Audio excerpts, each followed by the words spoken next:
Back again with another video, and as predicted in our last video, Epic have been so gracious and offered us a Plague Tale free of charge. I already have it in my Epic library, so it seems to be a repeat, but a good game nonetheless. That also brings the score so far 9 to the Epic Store and 7 to Sick Fish Sticks. Now we all know that the last game counts as 3 points, so it's either going to be 12-7 to the Epic Store or an amazing comeback and ending 9 to the Epic Store and 10 to Sick Fish Sticks.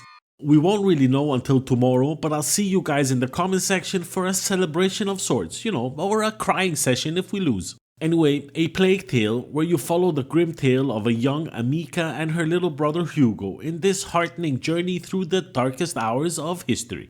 If you have a rat fetish, you'll be right at home in this bad boy. It's oceans and oceans of rats. I don't want to spoil the game too much if you haven't taken it for a spin. But what I will say is, for this genre, it's actually a fairly decent game with a well-told story and an interesting gaming mechanics that helps spice things up. And you know what they say about spicy, it burns on the way in and it burns on the way out. As we got a Plague Tale, we also get the wrapper for the last game, which looks festive.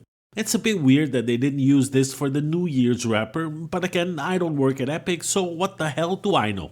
And again, the wrapper fits a variety of possible games, some big, some small. We start with the small prediction with the game Grime. Grime is a two-dimensional Souls-like in a large interconnected map that relies heavily on parry mechanic. I wish I could have parried my ex-girlfriend, but my skills were not developed back then. Anyway, in Grime you'll probably die a lot. But you'll respawn at generously placed checkpoints with shortcuts that minimize the amount of backtracking, and thank God for that. The bosses in this game are stupid hard, but once you get good, they're pretty fair, just like life I guess. What makes this game different from the sea of Metroidvania Souls games is that your parry mechanic actually lets you devour enemies, and if you do so often enough, you'll gain one of their abilities to use against the enemy. It's like a reverse Uno card in your face. The next prediction is Marvel's Guardian of the Galaxy, and here you'll fire up a wild ride across the cosmos in a fresh take of this action-adventure game. You're a Star-Lord leading the unpredictable Guardians from one explosion of chaos to the next. To be honest, this is a really juicy title. 2 hours in and it's like a movie with action sequences. While it may not be for everyone, it's definitely worth it if you're a superhero fan or just like explosions in general.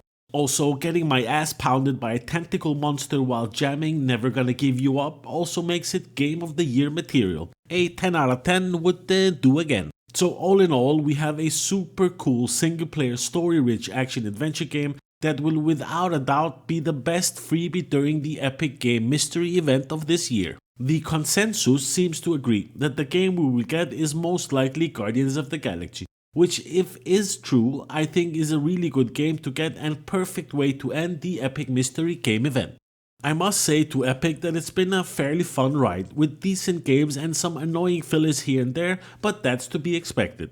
Overall, I give the event a 7.93 out of 10, and I would love to hear your score in the comment section. Where do you place it? So please let me know how many points out of 10 that you would give this event. I'm sitting and scrolling through the comment section as we speak. And that pretty much brings us to the end of today's video. Listen, I have been pumping out videos for the last 17 days like someone on diarrhea medicine. So I'm gonna take a small break for a few days, focus on my new job that I started on Monday, and just check on the wife and the kid and all of that shit. I wanted to send a quick welcome to all of the new subscribers that we've gotten lately. You have no idea what you've subscribed to.